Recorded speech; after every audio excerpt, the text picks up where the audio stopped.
धन्यवाद प्रभु। यहाँ ऋषिकेश में भगवान श्री राम के भाई लक्ष्मण जी ने तपश्चर्या की थी, इसलिए यह मंदिर लक्ष्मण मंदिर के नाम से प्रचलित है। यहाँ उपवित परिवर्तन करने की विशेष महिमा है। मनुष्यों और परमात्मा के बीच का एक मार्ग प्रस्थापित करने के लिए कटिबद्ध और भवसागर में डूब रहे जीवों को उबारने के लिए संकल्पबद्ध नीलकंठ वर्णी ने गढ़वाल प्रदेश में अपनी कल्याण यात्रा को आगे बढ़ाया।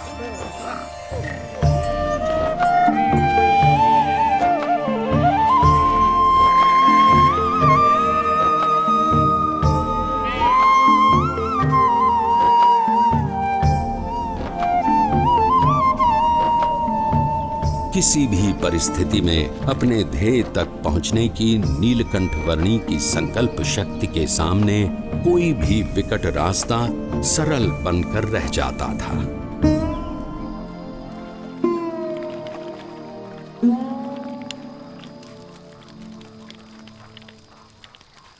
अरे उस बच्चे को देखो, इतनी ठंड में इतने कम कपड़े, ये जिंदा कैसे रहता होगा?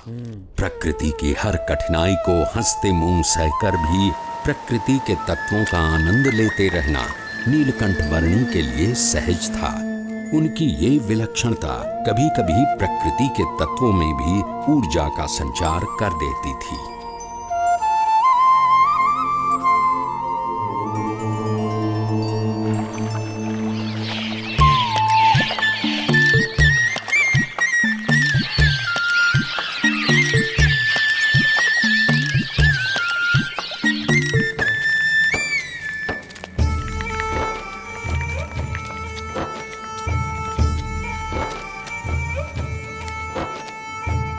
ये मनभंग पर्वत है और वो चित्तभंग पर्वत, और वहां दूर नदी के किनारे जो दिख रहा है वो है श्रीपुर गांव।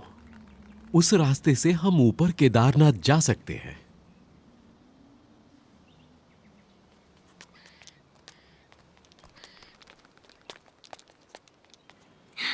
ये क्या बना रहे हो? ये जीव है और ये ईश्वर है, और ये उनके ऊपर माया का घोर अंधकार। ये क्या? और माया से भी पर ये है ब्रह्म, और सबसे पर परब्रह्म। ये क्या देख रहा है? बेटा, तुमने सन्यास ले लिया है। अच्छा किया है, पर इतनी छोटी उम्र में तुम्हें क्या पता कि कितना संघर्ष, कितनी विकटताएं होती हैं एक सच्चे सन्यासी के जीवन में। यदि पुरुष प्रयत्न में कोई कमी न रहे तो परमात्मा कृपा करके सारी विकटताओं को पार करवा देता है। अगर मन के पक्के हो तो शायद तुम निर्भयता से घने वनों को पार कर लोगे, भयानक जानवरों का भी सामना कर लोगे, और ऐसी कई विकटताओं को पार कर लोगे जो सामान्य मानव नहीं कर पाता। पर सन्यासी का जीवन अपने आप में एक संघर्ष है। साधु का जीवन कोई गुलाब के फूलों की सेज नहीं कि जिस पर आराम से सो जाओ, पर वो दो धार वाली तलवार है जिस पर मृत्यु पर्यंत चलना है। जहां ध्येय शुद्ध हो वहां उसे पूर्ण करने के सारे मार्ग परमात्मा तय कर देते हैं।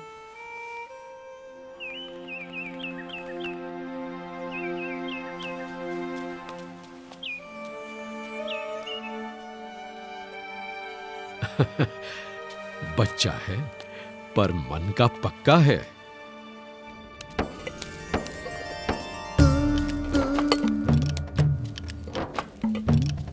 दुर्गम पहाड़ियों के बीच से भी रास्ता निकाल लेना, भयानक परिस्थितियों से भी बड़ी सहजता से निकल जाना, और भोजन के लिए जो कुछ भी मिले उससे अपने शरीर को अनुकूल कर लेना नीलकंठ वर्णी भली भांति जानते थे।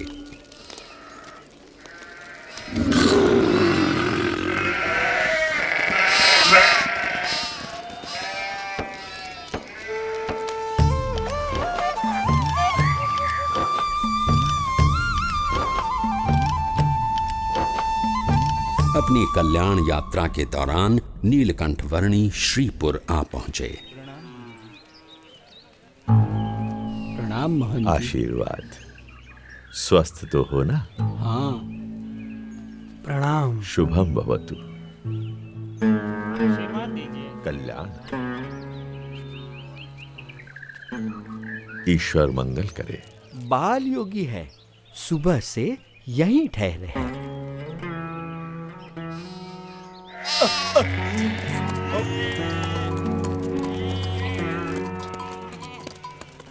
सब सुनिए, संध्या काल हो रहा है, सब सचेत हो जाइए। अपने मवेशियों को घर के अंदर ले लीजिए, बच्चों को भी ले लीजिए, सचेत रहिए। खेलना बंद करो, पता है ना बाहर कितना खतरा है। घर का ताला अंदर से बंद कर लेना, कोई बाहर ना निकले, ध्यान रखना। चलो चलो जल्दी करो, चलो जल्दी जल्दी सब कुछ अंदर रख दो। चलो चलो जल्दी करो। मैंने इस तरफ के दरवाजे बंद कर दिए हैं। भी सब बंद कर दिया है। चलो जरा जल्दी करो। चलो चलो जल्दी करो। पीछे के सारे दरवाजे भी बंद कर दो। हाँ भैया। अरे कोई खिड़कियां भी खुली मत छोड़ना। अरे सामान आने के बाद अपने सभी लोगों को अंदर बुला लो, कोई बाहर ना रह जाए। बेटे, मैं इस कमलेश्वर मठ का महंत हूं। अंधेरा हो रहा है और रात बहुत डरावनी होगी। मठ के अंदर आकर रहो। अंतर का उजास बाहर के अंधेरे से डरने ही नहीं देता। अच्छा, अगर मठ में रहना नहीं चाहते हो तो फिर श्रीपुर गांव में कोई और ठिकाना ढूंढ लो, लेकिन यहां मत रुको। मैं बस्ती से दूर एकांत में रहना अधिक पसंद करता हूँ। लेकिन यहां रुकने में खतरा है। यहां रात में खूंखार जानवर आते रहते हैं। इंसान हो या मवेशी, किसी का भी शिकार कर लेते हैं। यहां रात की हवा में मृत्यु मंडराती रहती है। तो आपका कहना है कि मृत्यु आपके मठ में प्रवेश नहीं कर सकती? क्या आपके किवाड़ या दीवार मृत्यु को रोक सकते हैं? मृत्यु को तो कोई नहीं रोक सकता मेरे बच्चे, लेकिन सामने से मृत्यु को गले लगाना भी तो उचित नहीं। यदि मृत्यु को कोई रोक ही नहीं सकता तो उससे डरना भी क्यों?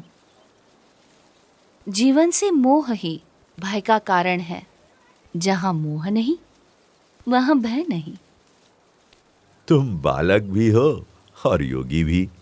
अब बाल हठ और योगी हठ दोनों को तो मैं नहीं छुड़वा सकता। वैसे मठ में सदैव तुम्हारा स्वागत है। मन करे तो चले आना।